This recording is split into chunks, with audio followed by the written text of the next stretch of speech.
আসসালামু আলাইকুম প্রিয় শিক্ষার্থীরা, আজকে আমরা নবম শ্রেণীর ফিনান্স ও ব্যাংকিং বিষয়ের অধ্যায় 11 ব্যাংকের আমানত এই অধ্যায়টির তৃতীয় অংশ নিয়ে আলোচনা করব। আমাদের আজকের আলোচনার প্রথম বিষয়বস্তু কি একটু খেয়াল করো, ব্যাংকে হিসাব খোলার পদ্ধতি। তাহলে চলো ব্যাংকের হিসাব আমরা কিভাবে খুলবো দেখে নিই। গ্রাহক তার চাহিদা এবং উদ্দেশ্য অনুযায়ী ব্যাংকে বিভিন্ন রকমের হিসাব খুলতে পারেন। ব্যবসায় পরিচালনায় যখন প্রচুর সংখ্যক লেনদেন এবং বড় অঙ্কের লেনদেন হয়, তখন চলতি হিসাব খোলাই গ্রাহকের জন্য উত্তম। তাছাড়া লেনদেন এবং সঞ্চয় উভয় উদ্দেশ্যে ব্যক্তিগত পর্যায়ে সঞ্চয় হিসাব খোলাই শ্রেয়। মানে তোমার যখন একটা ব্যবসা প্রতিষ্ঠানের অনেক লেনদেন হচ্ছে, যেহেতু ব্যবসা প্রতিষ্ঠানের লেনদেনের সংখ্যা অনেক এবং বড় অঙ্কের লেনদেন হয়, এর জন্য একজন ব্যবসায়ীর জন্য চলতি হিসাব খোলাটাই হচ্ছে সব থেকে উত্তম। এটা ছাড়াও যদি কারোর সাথে সাথে সঞ্চয়ের উদ্দেশ্য থাকে, তাহলে সেক্ষেত্রে মানুষ কোন হিসাব খুলবে? সঞ্চয় হিসাব। তবে শুধু মেয়াদি সঞ্চয়ের ক্ষেত্রে গ্রাহক মেয়াদি হিসাব খুলে থাকেন। এছাড়াও যে কোনো ধরনের হিসাব খোলার ক্ষেত্রে গ্রাহককে প্রথমেই গ্রাহক পরিচিতি ফর্ম পূরণ করতে হয়। এখন আসো, যে ধরনের তুমি হিসাব খোলো না কেন, তুমি ব্যাংকে গেলে ব্যাংক তোমাকে একটা ফর্ম দেবে, গ্রাহক পরিচিতি ফর্ম। তোমাকে কি করতে হবে? ওই ফর্মটা ফিল আপ করতে হবে। 11.2 নং চিত্রে একটি গ্রাহক পরিচিতি ফর্মের নমুনা প্রদর্শিত আছে, বইতে আছে। আমরা এখানেও দেখব। এই ফর্মে সাধারণত গ্রাহক তার লেনদেন সম্পর্কে বিস্তারিত তুলে ধরে।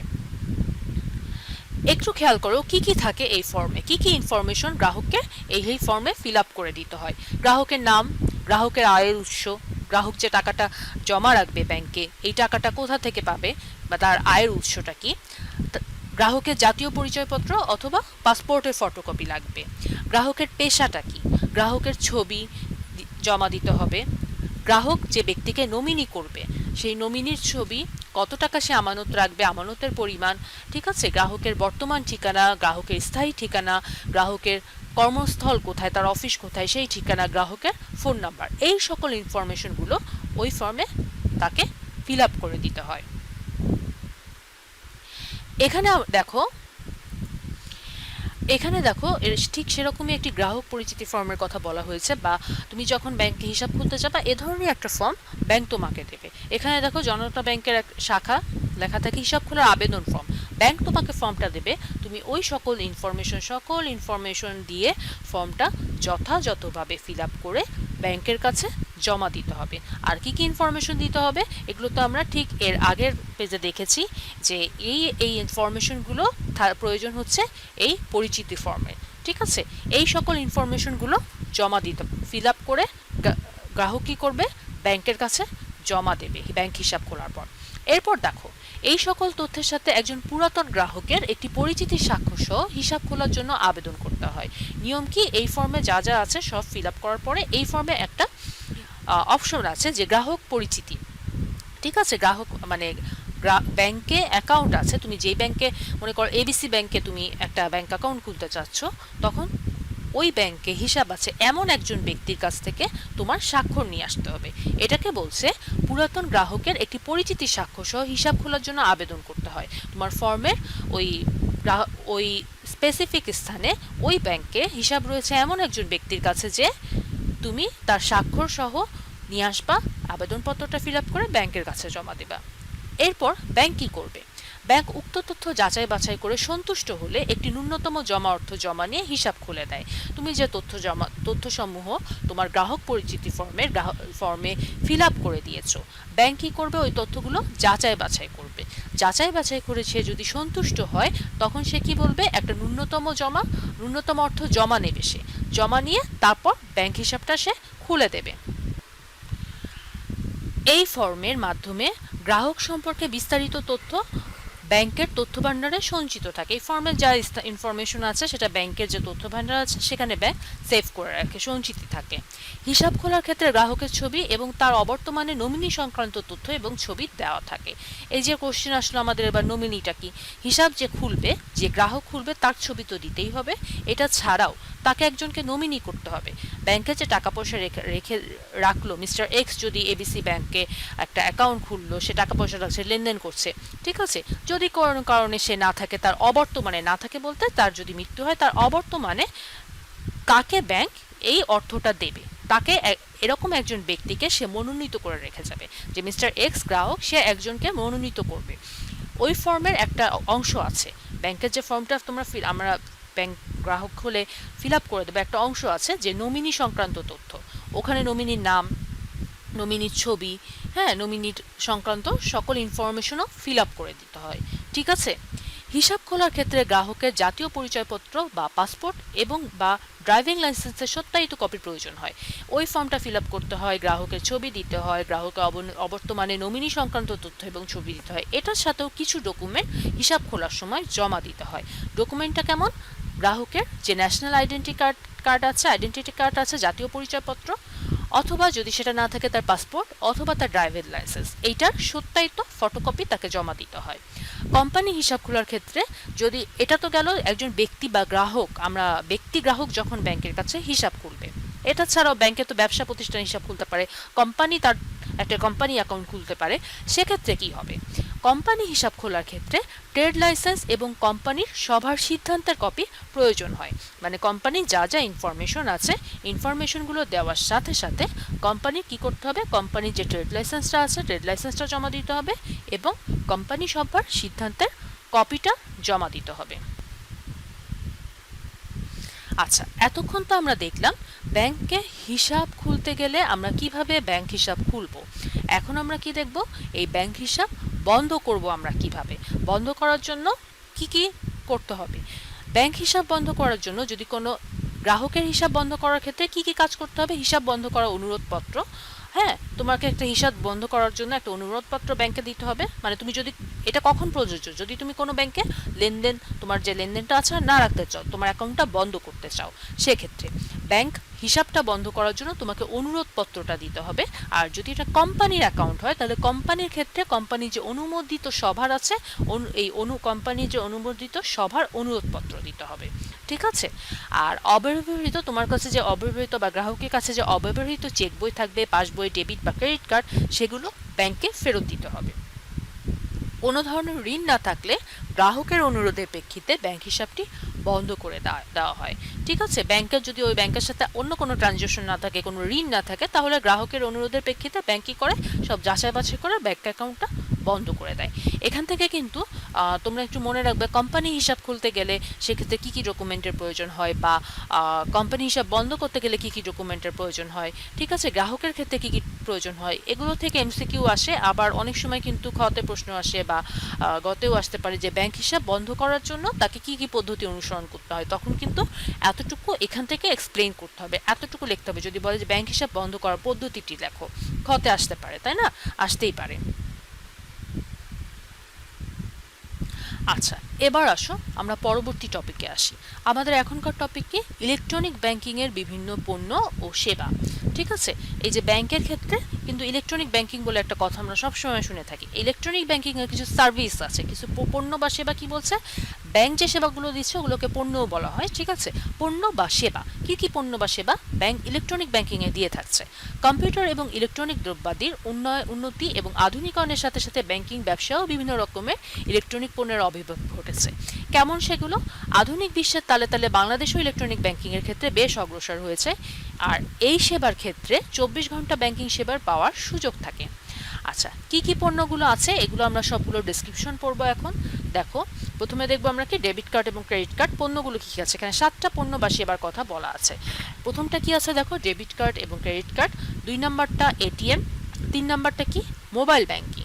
4 number SMS banking. 5 number internet banking. 6 number any branch banking বা অনলাইন ব্যাংকিং। অল্টারনেট দেওয়া আছে, দুটো একই কথা, কল সেন্টার। আচ্ছা, দেখো এখানে প্রথমে আমরা এখন কি দেখব? ডেবিট কার্ড এবং ক্রেডিট কার্ড। প্রথমে আমরা ডেবিট কার্ড এবং ক্রেডিট কার্ড সম্পর্কে দেখব। ডেবিট কার্ড বিষয়টা কি? তুমি মনে করো ব্যাংকে একটা হিসাব খুলেছো। ঠিক আছে। ব্যাংকে যদি কেউ সঞ্চয় হিসাব খুললে, ওই অ্যাকাউন্ট খুললে তখন ব্যাংক তাকে একটা কার্ড প্রদান করে, চেক বই প্রদান করে, সাথে সাথে একটা কার্ড প্রদান করে। সেটাকে বলা হচ্ছে এটিএম কার্ড প্রদান করে, এটাকে বলা হচ্ছে ডেবিট কার্ড। তুমি এই কার্ডটা দিয়ে তোমার অ্যাকাউন্টে যে টাকাটা আছে ওই টাকাটা তুমি উত্তোলন করতে পারবে, অথবা ওই টাকাটা তুমি ব্যবহার করতে পারবা। আর ক্রেডিট কার্ড ডেবিট কার্ডের থেকে ডিফারেন্ট। এখন আমরা এই ডেবিট কার্ড এবং ক্রেডিট কার্ডের পার্থক্যটা দেখব। এটা এক ধরনের ইলেকট্রনিক প্লাস্টিক কার্ড। এই ডেবিট কার্ড এবং ক্রেডিট কার্ড দুটাই এক ধরনের ইলেকট্রনিক প্লাস্টিক কার্ড, যা ব্যাংক তার গ্রাহকের জন্য ইস্যু করে থাকে। এই কার্ডের মাধ্যমে নগদ টাকা ছাড়াই গ্রাহক কেনাকাটা করতে পারে এবং প্রয়োজনে এটিএম মেশিন থেকে নগদ টাকা উত্তোলন করতে পারে। এই কার্ডের মাধ্যমে তুমি গ্রাহক কি করতে পারে, নগদ টাকা ছাড়াই সে কেনাকাটা করবে এবং প্রয়োজনে এটিএম মেশিন থেকে নগদ টাকা উত্তোলন সে করতে পারবে। ব্যাংক হিসাবে টাকা থাকার সাপেক্ষে এই ডেবিট কার্ড ব্যবহার করা যায়। এটার মানে ওই যে বললাম না, তোমার ব্যাংকে যদি অ্যাকাউন্ট থাকে, ওই অ্যাকাউন্টের বিপরীতে তোমাকে ডেবিট কার্ড প্রদান করবে। তোমার ওই অ্যাকাউন্টে যে পরিমাণ টাকা থাকবে, তুমি ওই পরিমাণ টাকা তুমি নগদ তুলতে পারবা অথবা তুমি কেনাকাটা করতে পারবা ডেবিট কার্ড ব্যবহার করে। ঠিক আছে? ডেবিট কার্ড এবং ক্রেডিট কার্ডের মধ্যে প্রধান পার্থক্য হলো নিজের হিসেবে জমা থাকলেই কেবল ডেবিট কার্ড ব্যবহার করে দোকান থেকে কেনাকাটা করা যায়। কিন্তু তোমার হিসাবে যদি টাকা জমা না থাকে, তাহলে কিন্তু তুমি ডেবিট কার্ড দিয়ে তুমি টাকা কেনাকাটা করতে পারবে না। সেক্ষেত্রে তোমার লাগবে ক্রেডিট কার্ড। ক্রেডিট কার্ডটা কেমন, তুমি যদি কোনো ব্যাংকের ক্রেডিট কার্ড সার্ভিসটা নাও, তাহলে ব্যাংকে ওই তোমার ক্রেডিট কার্ডের জন্য তোমার টাকা থাকতে, মানে তোমার ওই কার্ডে তোমার কোনো টাকা থাকতে হবে না। ব্যাংক তোমাকে একটা লিমিট দিয়ে দেবে, একটা নির্দিষ্ট সীমা রেখা দেবে। ওই সীমা পর্যন্ত তুমি বাকিতে মালামাল বা পণ্য সামগ্রী ক্রয় করতে পারবে। ঠিক আছে? আচ্ছা, তোমাকে ব্যাংক সুযোগ দিচ্ছে বাকিতে পণ্য ক্রয় করার। কিসের মাধ্যমে? এই ক্রেডিট কার্ডের মাধ্যমে, একটা নির্দিষ্ট সীমারেখা পর্যন্ত। ঠিক আছে? তাহলে কি হলো, এই ক্রেডিট কার্ড হচ্ছে এক ধরনের ব্যক্তিগত ঋণ হলো। তাহলে কি হচ্ছে, নির্দিষ্ট সময় পর তুমি কিনলে এবং নির্দিষ্ট সময় পর তোমাকে কি করতে হবে, তুমি যে টাকাটা ইউজ করলা, মনে করো এই মাসে তুমি যে টাকাটা তুমি ক্রেডিট কার্ডের মাধ্যমে ব্যবহার করলা, ওই টাকাটা গ্রাহককে কি করতে হবে, সুদ সহ তোমাকে ব্যাংকে পরিশোধ করতে হবে। বুঝতে পেরেছো? এক্ষেত্রে ব্যাংকের হিসাব থাকার কোনো বাধ্যবাধকতা নেই। এটা কিন্তু মাথায় রাখবে। ডেবিট কার্ড তোমাকে ইউজ করতে হলে অবশ্যই তোমার ব্যাংক অ্যাকাউন্ট থাকতে হবে, ওইটার বিপরীতে ব্যাংক তোমাকে ডেবিট কার্ড দেবে। কিন্তু ক্রেডিট কার্ডের ক্ষেত্রে ক্রেডিট কার্ডের জন্য তোমার যে ব্যাংক অ্যাকাউন্ট থাকতে হবে, বিষয়টা আসলে সেরকম নয়। তাহলে আশা করি তোমরা এই ডেবিট কার্ড এবং ক্রেডিট কার্ডের পার্থক্যটা বুঝতে পেরেছো। মূলত কি বোঝানো হলো, কয়টা পার্থক্য তাহলে আমরা পড়লাম। তোমার অ্যাকাউন্টে টাকা থাকলে তুমি যখন সেটা ইউজ করছো, ওটা হচ্ছে ডেবিট কার্ড। আর ক্রেডিট কার্ড হচ্ছে এক ধরনের ব্যক্তিগত ঋণ, যেটা তুমি একটা নির্দিষ্ট সীমা পর্যন্ত ক্রেডিট কার্ডের মাধ্যমে বাকিতে পণ্য সামগ্রী ক্রয় করতে পারবা। দুইটা কার্ডেই কিন্তু তুমি পণ্য সামগ্রী ক্রয় করতে পারছো। একটা হচ্ছে তোমার নিজের অ্যাকাউন্ট থেকে খরচ হচ্ছে ডেবিট কার্ডে, আর ক্রেডিট কার্ড হচ্ছে তুমি বাকিতে কিনছো বা ব্যাংক তোমাকে একটা ব্যক্তিগত ঋণ দিচ্ছে, যেটা সময় শেষে তোমাকে সুদ সহ ব্যাংকে ফেরত থাকতে হবে। এটা একটা পার্থক্য। আর একটা হচ্ছে ডেবিট কার্ডে তোমার অ্যাকাউন্ট থাকতে হবে, ব্যাংক অ্যাকাউন্ট থাকতে হবে, ক্রেডিট কার্ডে যেটা থাকার কোনো বাধ্যবাধকতা নেই। বোঝা গেছে? আচ্ছা, এবার তাহলে চলো আমরা আমাদের পরবর্তী যে বিষয়বস্তু আছে, পরবর্তী কি আছে আমাদের ইলেকট্রনিক ব্যাংকিং বা পণ্য সেবার 2 নম্বর পয়েন্টে কি আছে, এটিএম। এটিএম মানে কি? এটিএম এর ফুল মিনিং কি? Automated teller machine. ঠিক আছে? এটা কি? এটা এক ধরনের ইলেকট্রনিক যন্ত্র। আমরা অনেকেই এটিএম মেশিন দেখে থাকবো। হ্যাঁ, এটিএম কি? Automated teller machine. এটা এক ধরনের ইলেকট্রনিক যন্ত্র। এর মাধ্যমে কি করা হয়? এর মাধ্যমে গ্রাহক কি করে, ব্যাংকের কর্মচারীর উপস্থিতি ছাড়াই প্রাথমিক কিছু লেনদেন করতে পারে। এই এটিএম বুথে গেলে গ্রাহক কি করে, এখানে কোনো ব্যাংকের কর্মচারী থাকছে না, এই অটোমেটেড সিস্টেমে কিছু লেনদেন গ্রাহক করতে পারে। কোন ধরনের লেনদেন সে করতে পারে? সে টাকা উত্তোলন করতে পারে তার এটিএম কার্ডটা ইউজ করে। হ্যাঁ, এই মেশিনটা ব্যবহার করে সে টাকা উত্তোলন করতে পারে। হিসাবের বিবরণী, হিসাবের মিনি স্টেটমেন্ট যেটাকে বলা হয়, তার অ্যাকাউন্টে কত টাকা আছে, কত টাকা সে তুললো, ঠিক আছে, এই হিসাবের বিবরণীটা সেটা পেতে পারে। ঠিক আছে? টাকা বা চেক, শুধুমাত্র টাকা উত্তোলনই করতে পারে না, এখন কিন্তু এটিএম মেশিনের মাধ্যমে টাকা বা চেক এগুলো জমাও সে দিতে পারবে। ঠিক আছে? তাহলে দেখো, এই এটিএম যে সার্ভিসটা আছে, এই সার্ভিসটার কারণে, এই ইলেকট্রনিক ব্যাংকিং সার্ভিসটার কারণে এখনকার দিনে কি সুবিধা হয়েছে, আগেকার দিনে কি হয়েছিল, ব্যাংকের যে ব্যাংকিং আওয়ার, এই সার্ভিসটা আসার আগে তোমাকে কিন্তু টাকা তুলতে গেলে বা টাকা জমা দিতে গেলে ওই ব্যাংকিং আওয়ারে যেই তোমাকে কাজটা করতে হতো, তাই না? ব্যাংকের জমাদের যে 10টা 5টা অফিস বা 10টা 4টা যেই টাইমটুকু ফিক্স থাকতো, ওই টাইমটুকুর মধ্যেই কাজটা সারতে হতো। কিন্তু এখনকার দিনে এই এটিএম মেশিনের ফলে এই বিষয়টা আরও, এই বিষয়ে এই যে অসুবিধাটা ছিল এটা দূর হয়েছে। গ্রাহক কি করতে পারে, এই সময়ের বাইরেও যে কোনো সময় 24 ঘন্টার মধ্যে যে কোনো সময় সে তার এই এটিএম মেশিনে যায় নগদ টাকা সে উত্তোলন করতে পারছে, হিসাবের একটা বিবরণী সে পাচ্ছে, সে টাকা বা চেক এগুলো জমা দিতে পারছে। ঠিক আছে?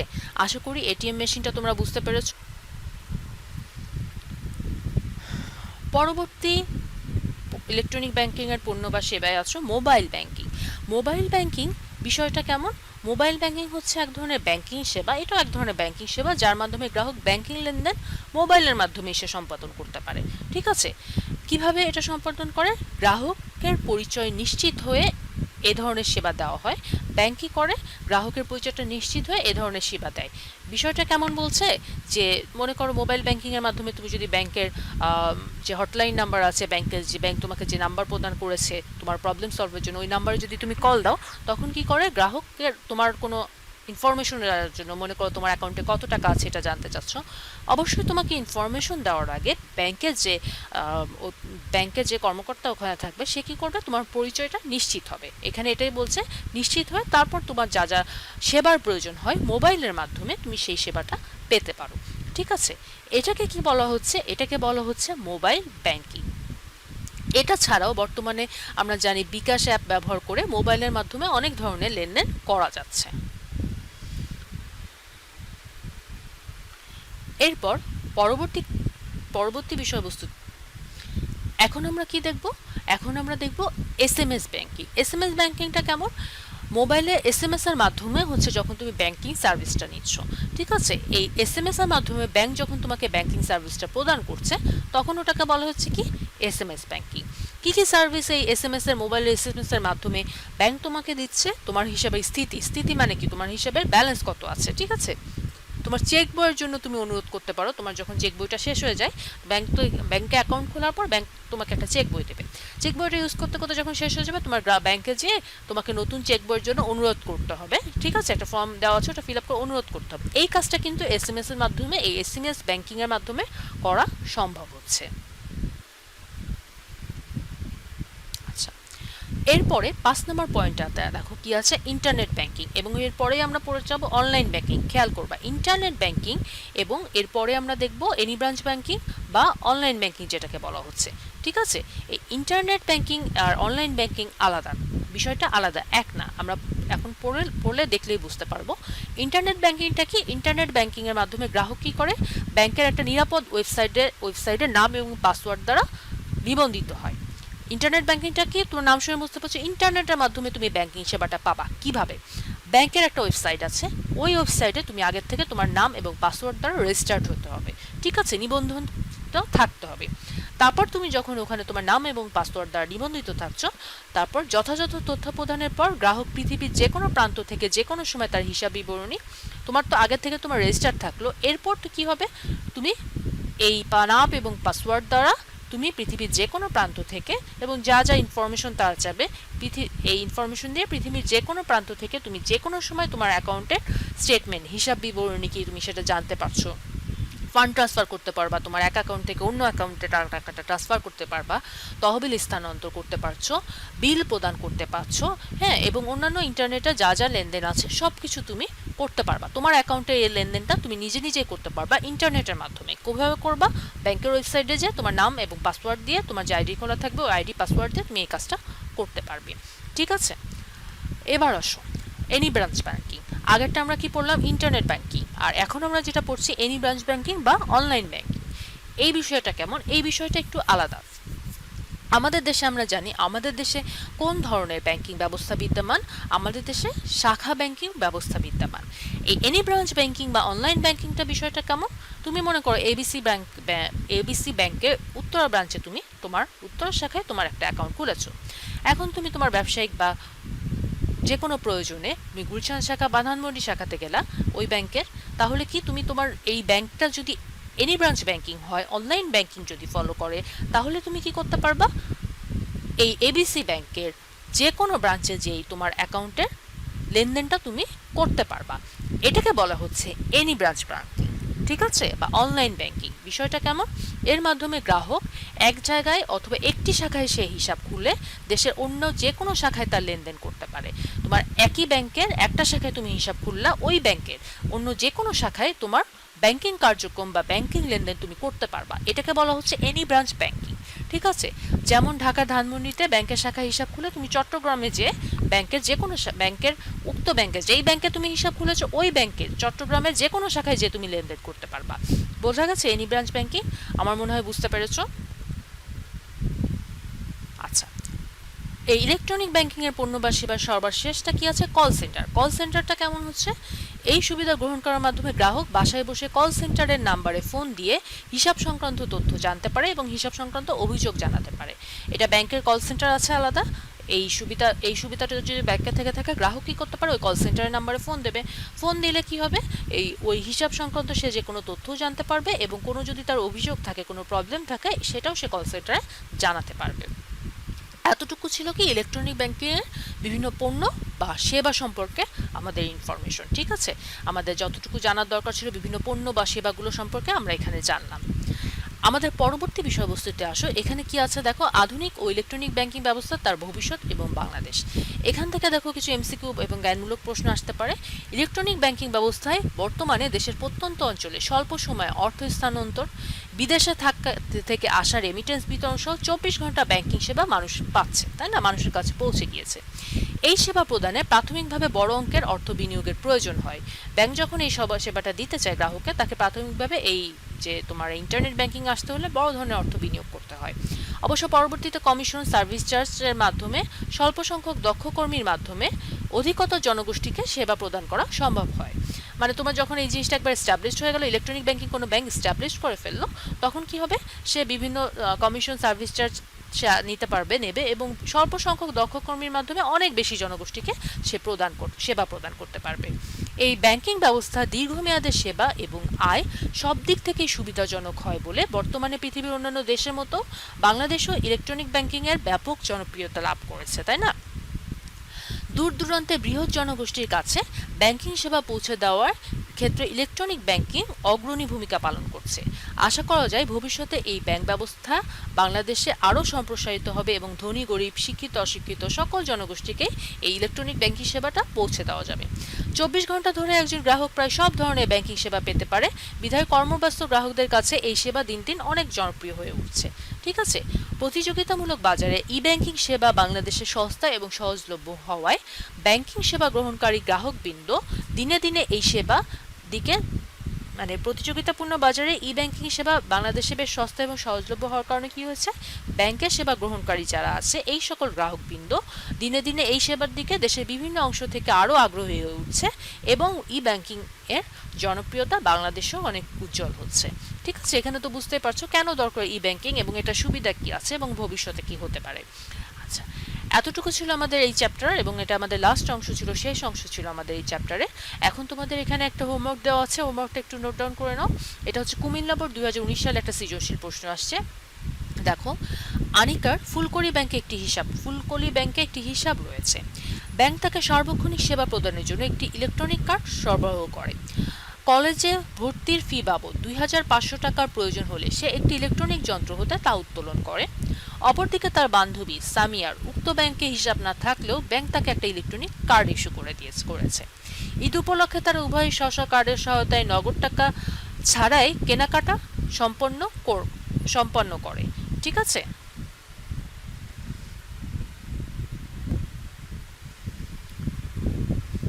ঈদ উপলক্ষে তারা উভয় স্ব কার্ডের সহায়তায় নগদ টাকা ছাড়াই কেনাকাটা সম্পন্ন করে। ব্যাংক হিসাব খোলার মাধ্যমে ব্যাংক হিসাব খোলার মাধ্যমে জনগণের মধ্যে কোন প্রবণতা সৃষ্টি হয়? খ, কোন ধরনের ব্যাংক হিসাব থেকে জীবন বীমা সুবিধাও পাওয়া যায়, ব্যাখ্যা করো। গ, আনিকা তার কার্ডের সাহায্যে কোথা হতে অর্থ উত্তোলন করে, ব্যাখ্যা করো। ঠিক আছে, এখানে কিন্তু কোন কার্ড ব্যবহার করে সেটা বলেনি, কোথা থেকে সে কার্ড ব্যবহার করে অর্থ উত্তোলন করছে সেটা ব্যাখ্যা করতে হবে। ঘ নাম্বার, আনিকা ও সামিয়াকে ফুলকলি ব্যাংক কর্তৃক প্রদত্ত কার্ড দুটির তুলনামূলক আলোচনা করো। ঠিক আছে, তাহলে দেখো এতটুকুই ছিল আমাদের আজকের আলোচনা এবং এই চ্যাপ্টারটা আমরা শেষ করলাম। সকলে চ্যাপ্টারটা ভালোভাবে পড়বে, যেখানে বুঝবে না ভিডিওটা ভালোভাবে দেখবে, আর হোমওয়ার্কটা অবশ্যই করবে, বাসায় পড়ালেখা করবে। সকলে ভালো থাকবে, ধন্যবাদ।